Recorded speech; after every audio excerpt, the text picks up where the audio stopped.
என்னதான் இந்த திமுக அரசு என்ன நினைக்குது என்னன்றதே தெரியல. சும்மா துக்களுக்கு தர்பார் ஆட்சி மாதிரி இந்த ஆட்சி இருக்கு.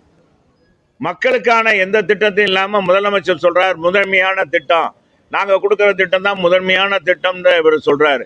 இன்னைக்கு பெண்களுக்கெல்லாம் முன்னேற்றத்தை ஏற்படுத்தியிருக்கணும். என்ன முன்னேற்றத்தை? போதைப் பொருள் கொடுத்து பெண்கள் நடமுட முடியாத அளவுக்கு இருக்கு. 5 வயசு பாப்பால இருந்து 85 வயசு பாட்டி வரைக்கும் வெளியே இன்னைக்கு என்ன நடக்குதுன்னு நாட்டில் நடக்குதுன்னு நமக்கு எல்லாருக்குமே தெரியும். இப்ப ஒரு புள்ளி விவரம் அகில இந்திய அளவில் எடுத்திருக்காங்க. அன்பு திருமாவளவனுக்கு தெரியுமா? தெரியும். தெரிஞ்சுக்கிட்டு பேசாம வாய் மூடி மௌனியாக இருக்கிற தலித்துகள் அதிகமாக பாதிக்கப்பட்டிருக்கு தமிழகம் தான் இந்தியாவிலே. அந்த புள்ளி விவரத்தில் குறிப்பாக பெண்கள் மானவங்கப்படுத்தப்பட்டிருக்காங்க. பெண்கள் தான் பாதிக்கப்பட்டிருக்காங்க. இது எதிர்த்து அவர் கேள்வி கேட்டிருக்காரா? ஒண்ணுமே இல்லை. சொல்லுங்க. இப்ப நீ ஏதாச்சும் கேட்டு வேற ஏதாவது போடக்கூடாது. நான் சொன்னதெல்லாம் இதெல்லாம் போட்டுட்டு தான் நீங்க போடணும். திமுக அரசு தொடர்ந்தாதான் தமிழ்நாடு நல்லா இருக்கும் மக்கள் நம்புறதா சிஎம் சொல்லியிருக்காரு சார். சிஎம் தானே சொல்றாரு. காக்கைக்கும் தன் குஞ்சு பொன் குஞ்சுன்ற மாதிரி நம்ம முதலமைச்சர் ஏதாச்சும் சொல்லுவார். அப்படியே அவர் இப்ப சொல்றதெல்லாம் பார்த்தீங்கன்னா என் ஆட்சி தொடரும் 2.0 இதெல்லாம் யார் சொல்றா? முதலமைச்சர் தான் சொல்றாரு. மக்கள் யார்ட்டாச்சும் போய் பேட்டி கேட்டு மக்கள் சொல்றாங்களா? அதை போய் கேளுங்க. மக்கள் சொன்னா ஏத்துக்கலாம். மக்கள் எந்த மக்கள் சொல்ற இந்த இதுலயே நீங்க இப்ப என்கிட்ட இந்த இதெல்லாம் வாங்குறீங்க. இந்த சொக்கலிங்க நகர்ல வாழ்ற இந்த தாய்மார்கள் இங்க எல்லாம் நிக்கிறாங்க. அவங்க வீடு எடுக்கிறாங்க. நிக்கிறவங்க கூட எங்க கட்சி சார்பான்னு கூட நீங்க சொல்லலாம். அவங்கள்ட்ட போய் கேட்டுட்டு போய் சொல்லுங்க, இந்த ஆட்சி வேணுமா அப்படின்னு கேளுங்க. ஏறி இருக்க விலைவாசி என்னன்றது.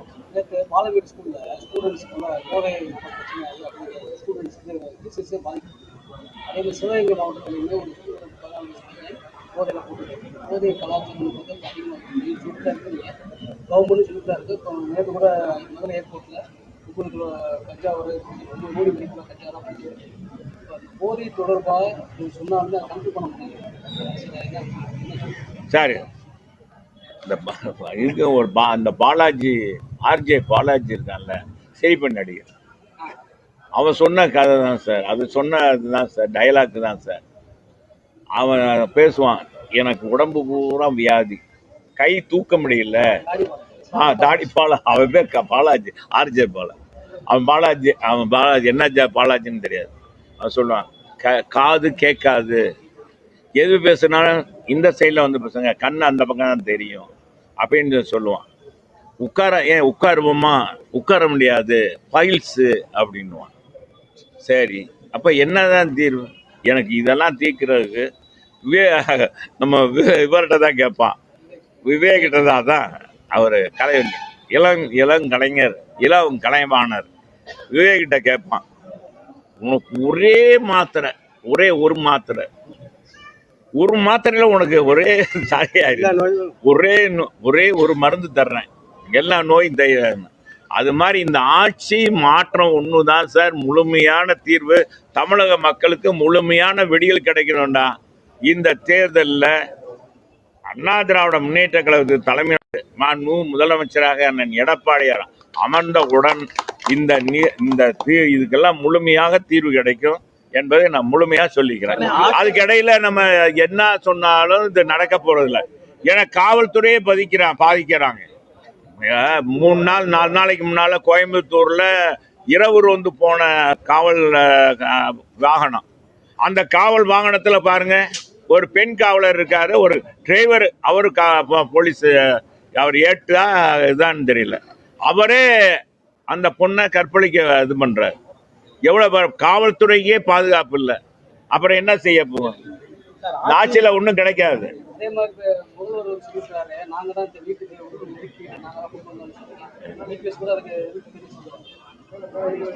மாதிரி அவங்களுமே அதோடைய சார். இப்ப நான் சொல்றேன், இதே முதலமைச்சர்கிட்ட கேட்கிறேன். முதலமைச்சர் எதிர்கட்சியா இருக்கும்போது இந்த 7.5% இங்க முதலமைச்சர் அன்னைக்கு முதலமைச்சராக இருந்த அண்ணன் எடப்பாடியார் கொண்டு வந்துட்டார்.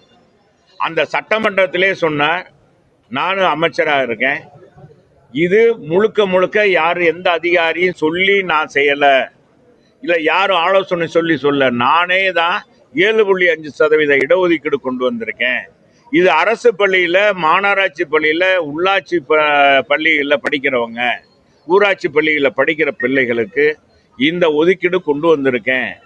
நீட்டு தேர்வை என்னால் ரத்து பண்ணுறதுக்கான முயற்சிகள் நாங்களும் முடிஞ்சுதான்.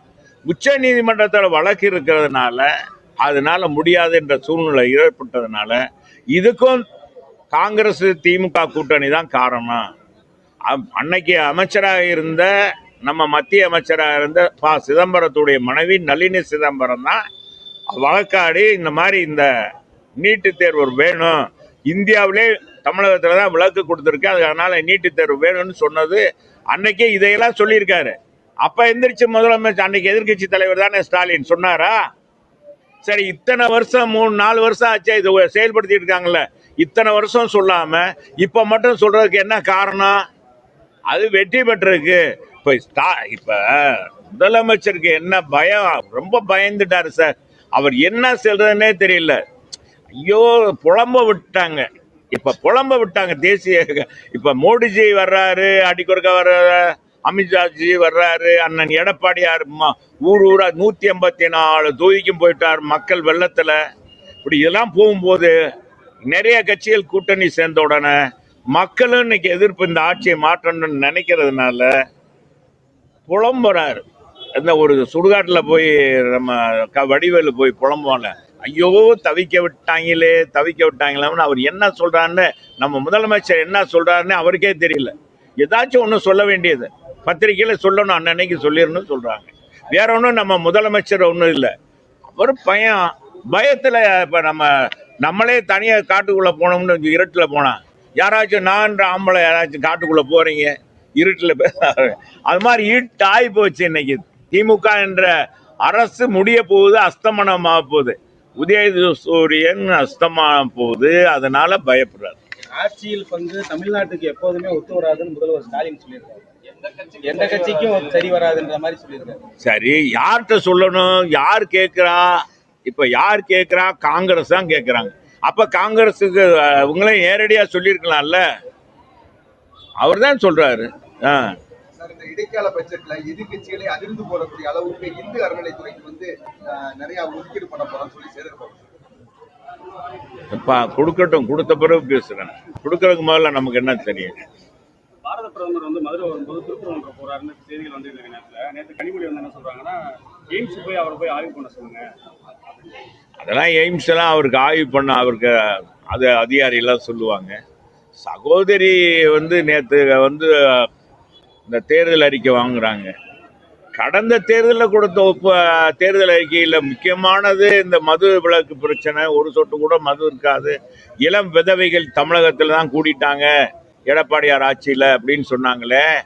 எங்கள் அம்மா ஆட்சியில் தான் கூட்டிட்டாங்க. இப்போ இளம் விதவைகள்லாம் குறைஞ்சிட்டாங்களா?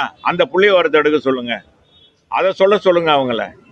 போன தேர்தல் அறிக்கையை அவங்க தான் குழு தயாரிச்சிச்சு, அதுவே செயல்படுத்தல. இப்ப தேர்தல் அறிக்கை தயார் பண்ணி இவங்க என்னத்தை செயல்படுத்த போறாங்க? இவங்களே எதிர்கட்சியா வருவாங்களா வர மாட்டாங்களான்ற நிலை இருக்கு. அப்புறம் என்ன தேர்தல் அறிக்கைய விடுங்க. அதுக்காக அவங்க ஏதாச்சும் ஒன்று சொல்றாங்க. மோடிஜி வருவார், முருகன் கோயிலுக்கு போறாருன்னு சொல்லியிருக்காங்க. அது பாரதிய ஜனதா கட்சியில அவங்க தலைவரை தான் கேட்கணும், எங்களுக்கு தெரியாது. மோடிஜி புரோகிராம் என்ன என்பது அவங்கள்ட்ட கேளுங்க. அவங்க பாரத பிரதமருடைய அலுவலகத்தில் தான் கேட்கணும். அலுவலகத்தில் கேட்டால் தான் தெரியும். மினிட்டு பிரதமருக்கு ப்ரோக்ராம் மாறிக்கிட்டே இருக்கும். எப்படி வராங்க எப்படி போகிறாங்கன்னு நமக்கு என்ன தெரியும்? இன்னும் ஒன்றும் தெரியல. அவர் போகிறாரா போகலையா, எங்கெங்கே போகிறார் என்றதெல்லாம் தெரியாது. தேமுதிகலாம் ஒரு கட்சியே இல்லைன்னு சொல்லி அமைச்சர் ராஜகண்ணப்பன் சொல்லியிருக்காரு நேற்று மேலூர். அமைச்சர் ராஜகண்ணப்பன் தேமுதிகலாம் ஒரு கட்சியே இல்லைன்ற மாதிரி சொல்லியிருக்காரு. அது பிரேமலா காந்தி அவங்ககிட்ட கேளுங்க, கேப்டன் விஜயகாந்த் கட்சியில கேளுங்க. எங்கிட்ட கேட்டீங்கன்னா போட்டோ ஷூட் நடத்தலாம் சொல்றாங்க. ஆனா தஞ்சாவூர்ல இபிஎஸ் போகும்போது ஒரு 5000 ஓடி வந்து அதுவே போட்டோ ஷூட் மாதிரி தெரியுது. ஏதாச்சும் சொல்லணுமே சார். உள்ளன்போடு நேசிக்கக்கூடியவர், விவசாயிகளை நேசிக்க கூட அண்ணன் எடப்பாடியா தான் சார். இந்தியாவிலே நான் காப்பீடு திட்டம் விவசாயிகளுக்கு அதிகமாக வாங்கி கொடுத்தது அண்ணன், விவசாயிகளுக்கு வாங்கி கொடுத்தது அண்ணன் எடப்பாடியார் தான். 2 முறை பார்த்தீங்கன்னா பயிர்க்கடன் ரத்து பண்ணாங்க. இவங்க ஒரு தடவையாச்சும் ரத்து பண்ணியிருக்காங்களா? இவங்க எதாவது செஞ்சுருக்காங்க சார்? விவசாயிகளுக்கு என்ன செஞ்சுருக்காங்க? காப்பீட்டு திட்டத்தில் அதிகமாக வாங்கி கொடுத்துருக்காங்களா? காப்பீட்டு திட்டமே நடத்தலை சார், இவங்க வாங்கவே இல்லை. நிறைய இடங்கள்ல காப்பீட்டு திட்டத்தையுமே செயல்படுத்தாமல் விட்டாங்க. விவசாயிகள் அதனாலேயே தஞ்சை விவசாயிகள்லாம் பாதிக்கப்பட்டிருக்காங்க. அதனால விவசாயிகள் உண்மையா நேசிக்கிற எடப்பாடியாரை அது எப்படி இது பண்ணலாம் அப்படின்னு பார்க்கணும். இவங்களுக்கு அதுலதான் குழப்பம்தான் திமுகவுக்கு. எந்த சைடை பார்த்தாலும் எடப்பாடியார்னா மாணவர்களை பரீட்சை எழுதாமே பாஸ் பண்ண விட்ட கதாநாயகன்ட்டாங்க மாணவர்கள். அவரை நிச்சயம் வந்தோடனே மடிக்கணி கொடுப்பாருன்றாங்க. ஒரு பக்கம் அவங்க அரசு ஊழியர்களுக்கு பழைய ஓய்வு திட்டம்னு சொல்லிட்டு இப்ப ஏமாத்திட்டோன்னு அவங்க இன்னும் அது எவ்வளவு இது பாருங்க, ஜூன் மாசத்துல அதை நிறைவேற்றுவோம்னு சொல்லி ஒரு அறிக்கையை கொடுக்குறாரு. அதுவும் அவங்க பாதி பேர் ஏற்றல.